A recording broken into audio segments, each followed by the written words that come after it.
Hey, what's up, YouTube?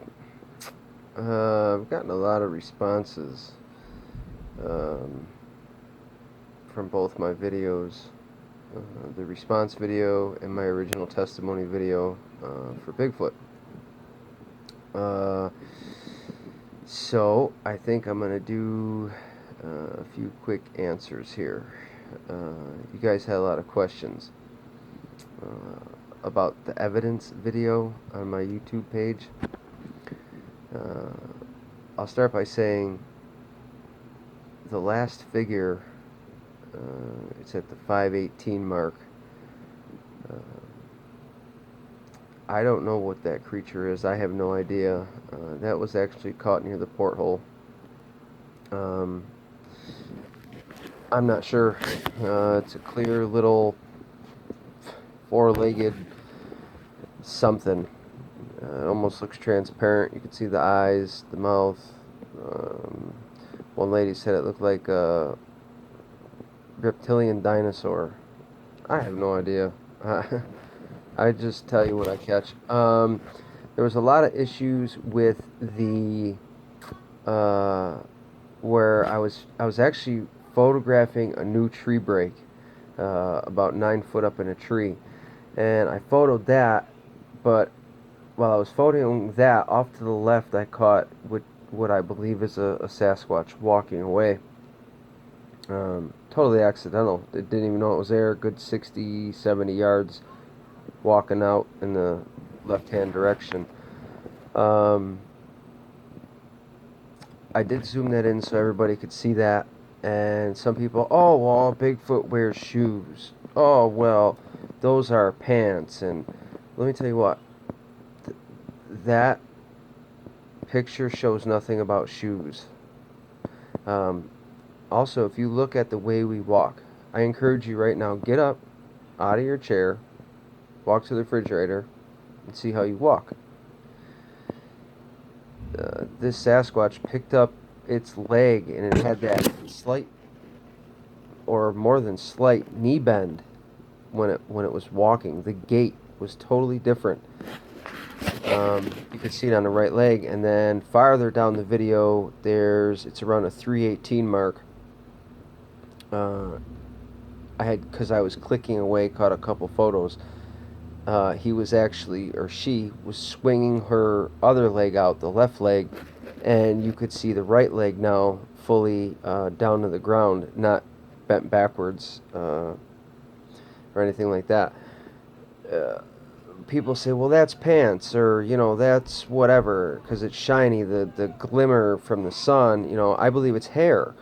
Well, what I was trying to point out is on the back of the leg, if you had jeans or bibs or some type of pants on, there would be wrinkles.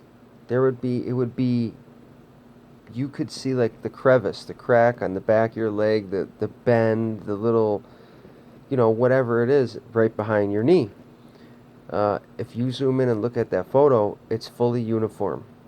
Straight up and down, no wrinkles, no crevices, no cracks, no bends. You could totally see it. So you could see the uniform hair, and it looks shiny because I believe that the way the direction the sun is hitting it. So I just wanted to take that out of there. Some of the confusion that you guys had said. I don't know if it's confusion or some people just want to be a-holes. Excuse my French. We did a quick recreation with my friend. He's about 5'8", approximately 160, 70 pounds, somewhere in there. He had the red sweater on. He stood there, took a photo. We tried to get it as best as we could. We tried to measure and pace it off and make it as authentic as we could.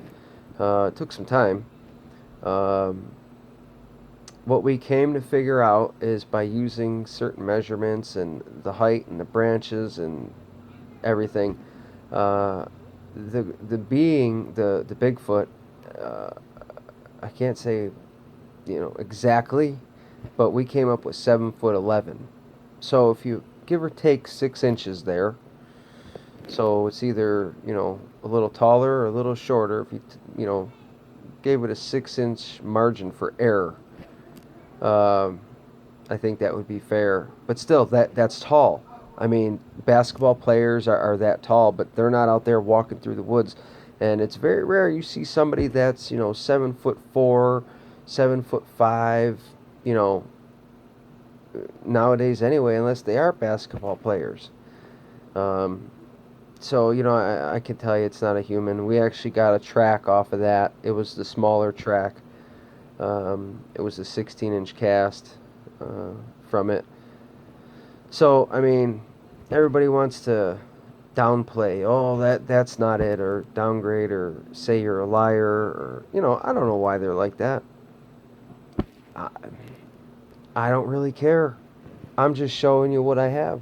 It's my testimony. I'm showing you. Um, you should take it for what it's worth, because it's true. You won't waste your time. Come take a look. Come spend some time. Check out what I'm saying to you.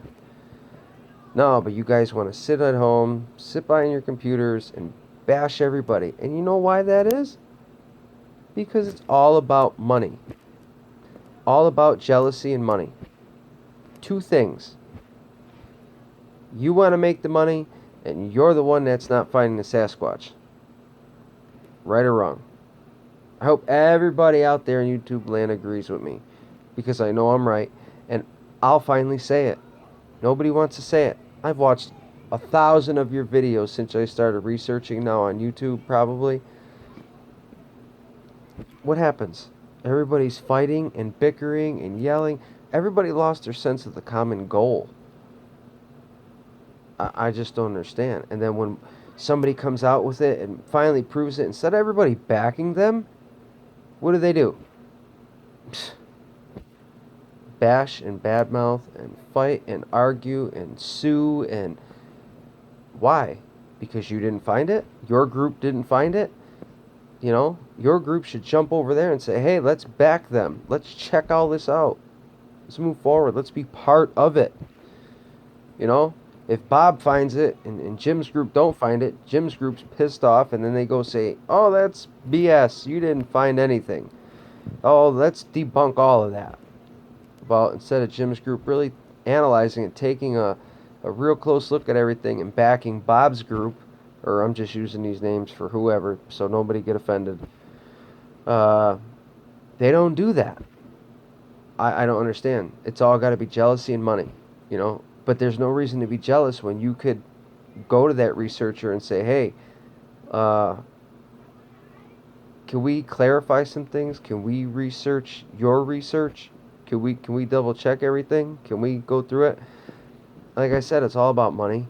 That's why everybody's racing around like lunatics trying to prove Bigfoot exists.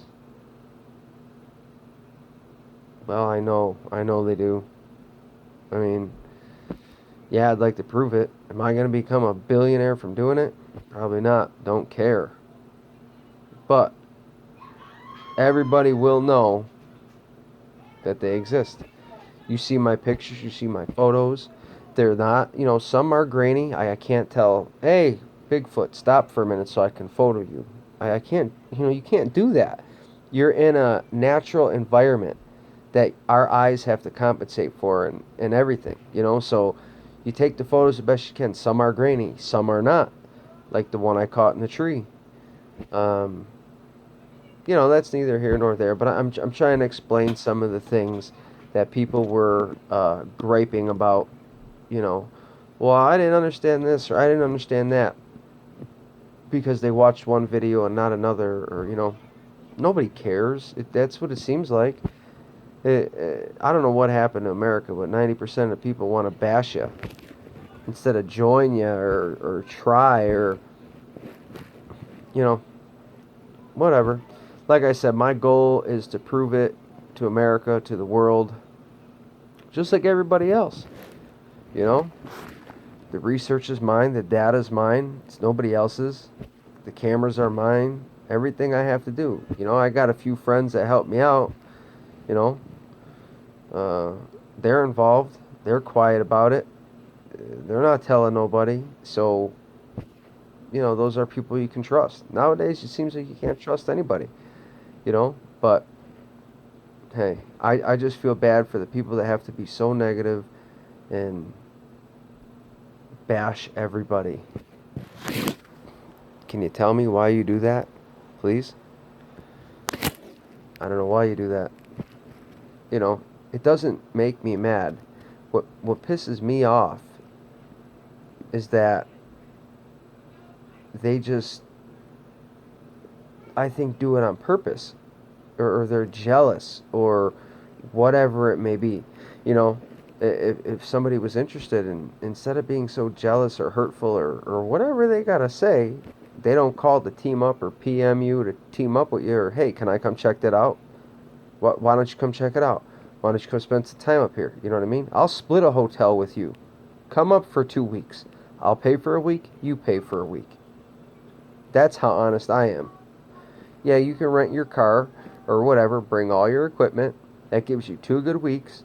Or if you're going to camp out there, that won't cost you nothing. Bring your tent and whatever, and I'll leave the area if you want.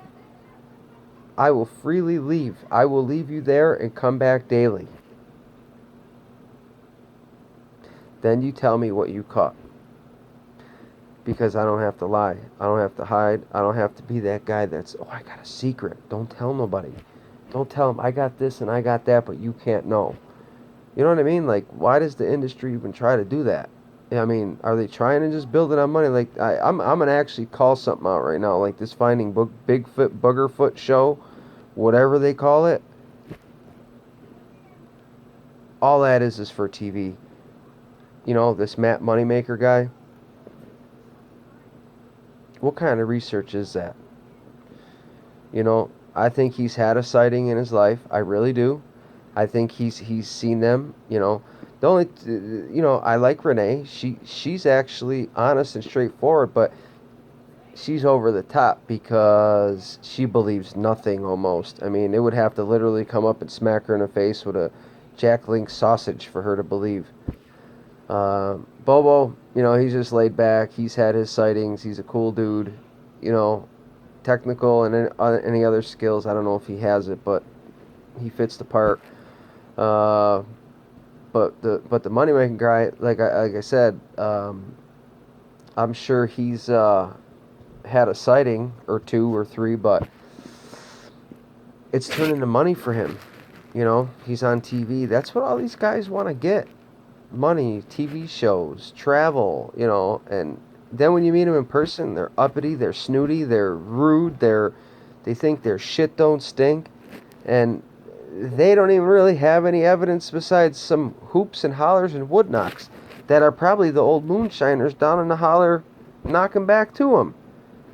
You know what I mean? Like, I don't know. I guess you got to make it for TV and you got to make your money and, get rich or whatever. But when are you really going to start doing research?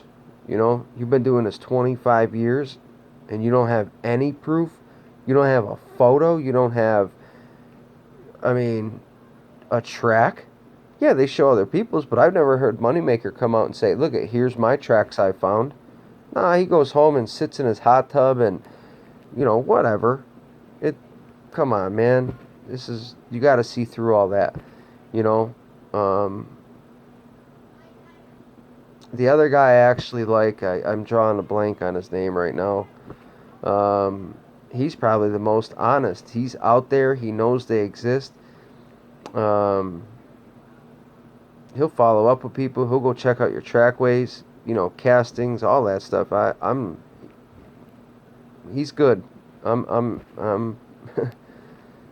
I wish he'd actually come to my area himself. I don't need his whole team or whatever. And get rid of Bobo, Renee, and Moneymaker, and tell the other dude, yo, come over here. Spend a couple weeks camping, do what you got to do. It's remote, but it's not that far. And people think that they have to. That Bigfoot's going to be 200 miles from the nearest road. A lot of times they're right under your noses and you don't even know it. That's the amazing part about it. A lot of guys, oh, well, I hiked 900 miles and I didn't see anything. You just got to be in the right locations. That's where you got to be at. So, I just wanted to make a response to some of the things that people were asking me, like how did I get this or how did I get that? As far as that little being with the helmet thing that it looks like it's walking out of the porthole, you can see the ground's all lit up in the evidence photo on my YouTube page, Western New York Prepper. There's pinks and yellows and blues all over the ground. Well, it was like coming out of the ground and from behind it. I don't know how to explain it, but it it shot out like it looked like it. I mean, a portal's a portal.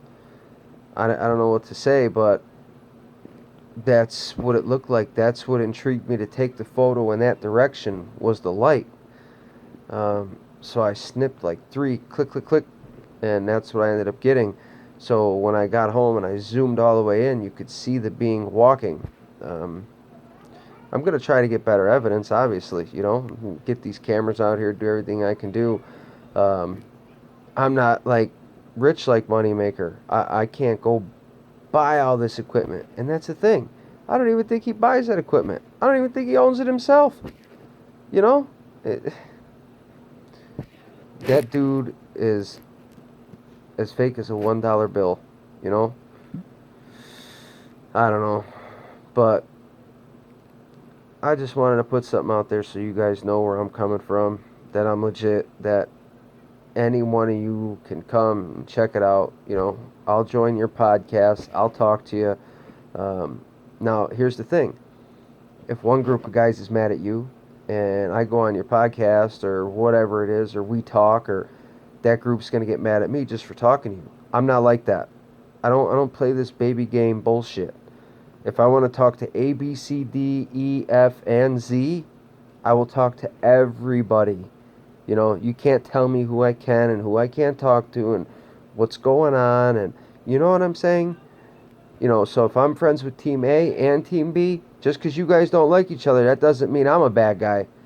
I could talk to whoever I want to, explain my situation, get it out there. That's the best way to do it. Get your stuff out there. Let people see that you're telling the truth. I don't get people. It all turns around. It's got to be about money. That's the only thing. But you know what? I got the balls to say it. Nobody else wants to say it. Everybody wants to hide in shadows. And somebody will take this video and twist it and turn it. And that's what they do. It's ridiculous. But do I see them out there in the woods or even walking around? No, they're the type of guys who go park on the side of the road with a camera. Oh, maybe I'll catch a Sasquatch. Or they drive, 100 miles and, oh, I didn't catch nothing today. They don't even get out of their vehicle. It's ridiculous. And same with this finding Bigfoot. Well, where did they go? 500 feet in the woods? A lot of the videos you can see house lights in the rear picture. They're in people's backyards or, not saying you got to go 100 miles back in the woods.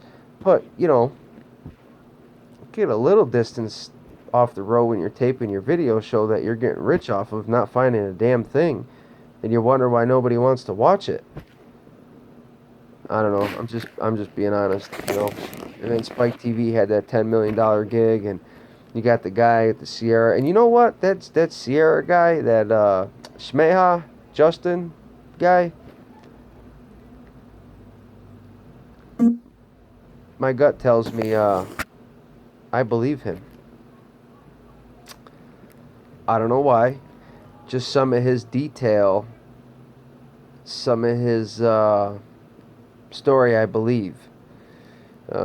Maybe he stretched other parts or changed other parts to his story, but